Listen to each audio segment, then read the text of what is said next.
Halo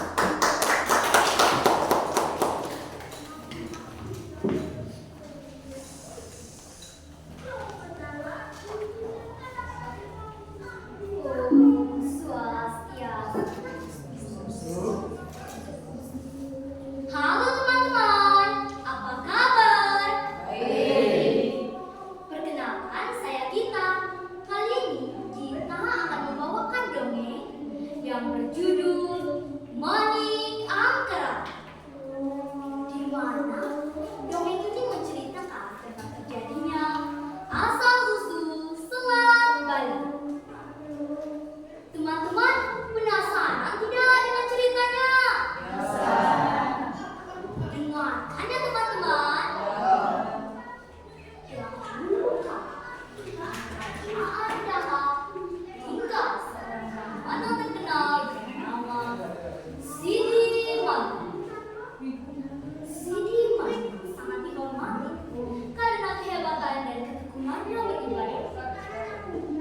Suatu hari, Betara Guru memberinya harta dan seorang istri cantik sebagai hadiah. Setelah beberapa tahun menikah, akhirnya mereka dikaruniai seorang putra laki-laki yang diberi nama Manik Angkara. Manik Angkara tumbuh menjadi pria yang tampan dan juga cerdas. Namun, dia memiliki kebiasaan buruk. Manik Angkara suka berjudi. Dia sering kalah dalam perjudian. Harus mempertaruhkan harta kekayaan orang tuanya dan berhutang pada orang lain. Untuk melunasi hutangnya, Manik Angkara diam-diam mencuri harta ayah. Wah, harta yang banyak. Kini aku bisa melunasi hutangku dan bermain sama ayah lagi. Dia terus-menerus menggunakan harta tersebut untuk berjudi hingga harta yang ada di dalam kotak itu habis. Suatu hari, Sidi Angkara mengambil sejumlah uang di dalam kotak hartanya. Setelah kotak hartanya, betapa terkejutnya ia melihat hartanya sudah habis. Hah, kemana semua hartaku? Kenapa bisa kosong begini? Datang Manik Angkara dan menjawab, maafkan aku ya. Aku menggunakan harta itu untuk berjudi. Dan sekarang aku membutuhkan uang untuk membayar hutang budiku. Hei kamu, sudah berapa kali ayah bilang berhentilah berjudi, tapi kamu tidak pernah mendengar kata ayah. Maafkan aku ayah, tapi tolong bantu aku. Kalau aku tidak membayar hutang, aku akan dibunuh. Karena tidak tega melihat anakmu, Sidi Manu pun pergi bertapa untuk meminta pertolongan para dewa. Saat Sidi Manu bertapa, ia mendengar suara serius. Hei Sidi Manu, pergilah ke Gunung Agung. Di sana kau akan menemukan harta yang dijaga oleh naga basuki. Gunakanlah kita ini untuk menghindar.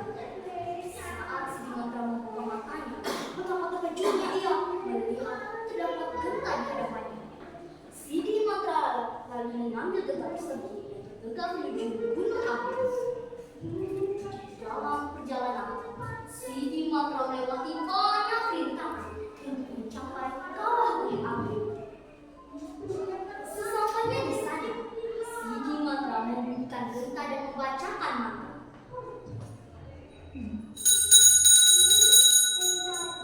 Wahai naga yang baik hati, kedatanganku untuk memohon bantuanmu. Muncullah di hadapanku.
di hadapan Monica. Hei manusia, apa yang kau inginkan hari ini? Aku Monica Kran ingin meminta hartamu untuk membayar hutang budiku.